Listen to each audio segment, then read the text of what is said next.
3 ans de prison ferme, 5 ans d'inéligibilité. Le verdict est tombé aujourd'hui pour Jérôme Cahuzac. L'ancien ministre du Budget était jugé pour fraude fiscale.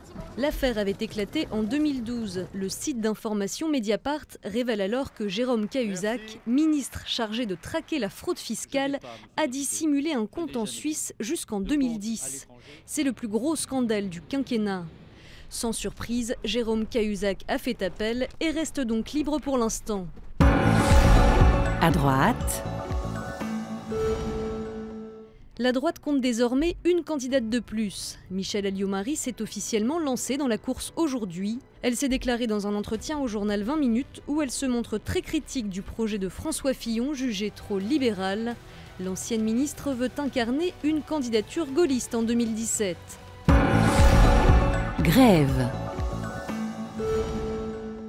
Les agents de la Poste étaient appelés à la grève aujourd'hui. Près d'une centaine d'entre eux se sont rassemblés devant le Sénat où l'avenir de la Poste était débattu. Plusieurs syndicats veulent alerter sur la souffrance des agents. Ils dénoncent des baisses d'effectifs et des rythmes de travail trop soutenus. La direction communique à tour de bras sur la baisse du courrier, mais le paradoxe, effectivement, c'est que les agents sur le terrain sont beaucoup moins nombreux. C'est 100 000 suppressions d'emplois en 10 ans à la Poste, et donc les conditions de travail s'aggravent. Et le courrier par agent, en fait, augmente. Le volume de courrier augmente, les tournées augmentent, et il faut, même si on a 3 lettres, il faut aller les porter partout, sur l'ensemble du territoire, 6 jours sur 7. Et oui, il y a un vrai mal-être à la Poste en ce moment. En séance. Pour lutter contre l'obésité, les publicités devraient bientôt disparaître des programmes jeunesse de France Télévisions. Le Sénat a voté hier la proposition de loi de l'écologiste André Gattolin. Le texte a été adopté grâce aux voix de la droite. Opposés au texte, socialistes et communistes, eux, se sont abstenus. Le manque à gagner pour France Télévisions est estimé entre 13 et 20 millions d'euros.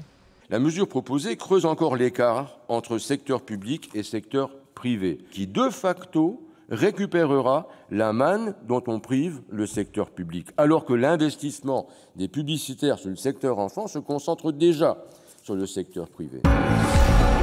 Justice. La Cour de cassation s'inquiète pour son indépendance. Elle dénonce la création, par décret, d'une inspection générale de la justice. Cette institution placerait la Cour de cassation directement sous le contrôle du gouvernement.